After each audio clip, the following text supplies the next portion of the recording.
আমি শরিয়া আইনে বিশ্বাসী, কারণ আমরা দেখেছি এই গণতান্ত্রিক রাষ্ট্র আমাদের ভাই শরীফ ওসমান হাদির বিচার করতে পারে নাই। আজকে শরিয়ার শাসন থাকলে আমরা কেসাসের বাস্তবায়ন দেখতে পেতাম। এখন আমার প্রশ্ন হলো, শরিয়ার শাসন ব্যবস্থা করার জন্য আমাদের কি করণীয়? খুবই দুর্ভাগ্যজনক বাস্তবতা যে আমাদের দেশে আসলে ন্যায় বিচার আজও পর্যন্ত প্রতিষ্ঠিত হয়নি। সন্দেহাতীতভাবে শরিয়াই হলো এই পৃথিবীর একমাত্র সমাধান। শরিয়া ছাড়া আর যত সমাধান আছে সেই সমাধানগুলো একটা সাইডকে হয়তো সমাধান করবে, অন্য আরেক সাইডের বহু সাইড এফেক্ট তৈরি করবে।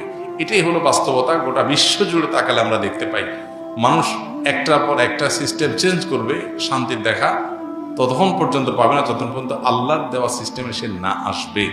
সো শরিয়া দ্বারা শাসিত হওয়ার তামান্না, আকাঙ্ক্ষা প্রত্যেক ইমানদারের মধ্যে থাকতে হবে যে আমি আল্লাহর গোলাম। শুধু নামাজের ক্ষেত্রে আল্লাহর কথা মানতে চাই না, আমার পুরো জীবনের সব ক্ষেত্রে আল্লাহর কথা মানতে চাই। এই মানসিকতাটা প্রত্যেক ইমানদারের মধ্যে থাকতে হবে। আমি মানতে পারছি না, আমার বিদ্যমান বাস্তবতা, আমি আমার দুর্বলতার কথা স্বীকার করছি এবং ইস্তেগফার করছি আল্লাহর কাছে।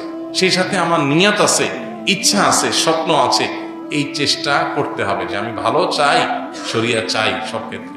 এই চাওয়াটুকু অন্তত ইমানদারের মধ্যে থাকা উচিত। কিন্তু আমাদের গণতান্ত্রিক এই বন্দোবস্ত এবং এই সমাজ বিদ্যমান বাস্তবতা, এটা আমাদের উপরে এমনভাবে ঝেঁকে বসেছে যে আমরা এই চ্যাপ্টারটাই ভুলে গেছি যে এখানে আল্লাহর বিধিবিধান মানার ইস্যু আছে। আমরা অনেকে মনে করি এই যুগে বোধহয় অচল। এটা একটা বড় পরীক্ষা আমাদের জন্য, অ্যাসিড টেস্ট। এই আমলে নামাজ পড়া, রোজা রাখা যত সহজ, এই জিনিসটা এত সহজ না। এই ইমানটাকে খুব ভালো করে আমাদের মধ্যে এস্টাবলিশ করতে হবে। সেই সাথে মানুষকে সচেতন করা প্রত্যেকটা জায়গাতেই।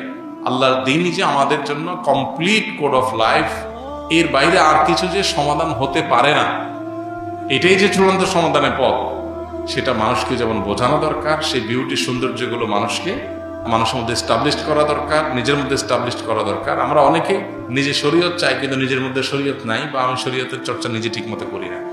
এই জায়গাগুলোকে আমাদের রিকভার করা দরকার।